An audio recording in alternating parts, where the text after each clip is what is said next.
Quels sont les critères prioritaires pour le choix d'un partenaire? L'argent, le physique, le cœur ou la raison? J'ai entendu quelque part que le bonheur n'est pas nécessairement confortable.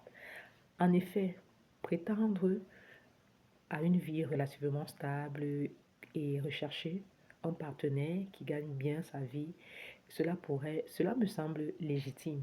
Parce que dans la mesure où cela pourrait montrer qu'en fait c'est quelqu'un qui est déjà indépendant sur le plan financier et que c'est une personne qui est bosseur. Mais très souvent, dans cette richesse-là, le partenaire ne va même pas s'intéresser à ce que l'autre fait. Alors parfois, quelqu'un peut arriver à faire ce qu'on va appeler dans notre pays les schémas pour gagner sa vie et bien évidemment vous mettre à l'abri du besoin sans toutefois que vous ne sachiez jamais ce que la personne fait relativement.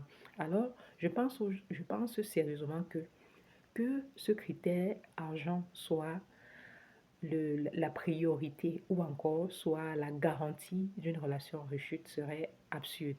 D'ailleurs, il suffira de demander à ces femmes de riches si elles sont très heureuses.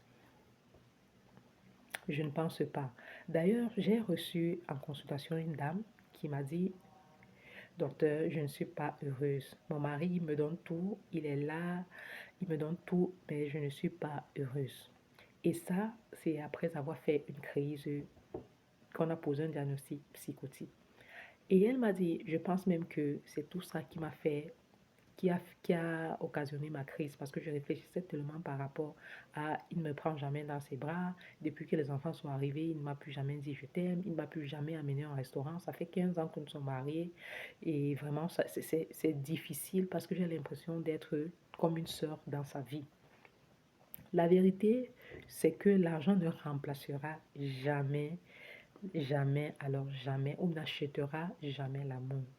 Alors, je pense pour ma part aujourd'hui que l'amour vrai se construit à partir d'une présence vraie, d'un discours bienveillant l'un l'autre et de l'empathie qu'on va se témoigner mutuellement et surtout d'un réel et profond désir de construire ensemble. Parce que c'est ce profond et réel désir de construire ensemble qui va faire en sorte qu'on arrive à mettre de côté notre ego. Parce que disons-nous, les choses simplement, c'est que l'ego, c'est un tue l'amour. Alors pour construire ensemble aujourd'hui, c'est de dire on choisit sur quels critères. Alors je ferai la partie 2 de la vidéo pour parler de la raison et du cœur. J'espère que cette vidéo t'a plu, t'a intéressé. Alors n'hésite pas de la liker, partager et surtout de t'abonner.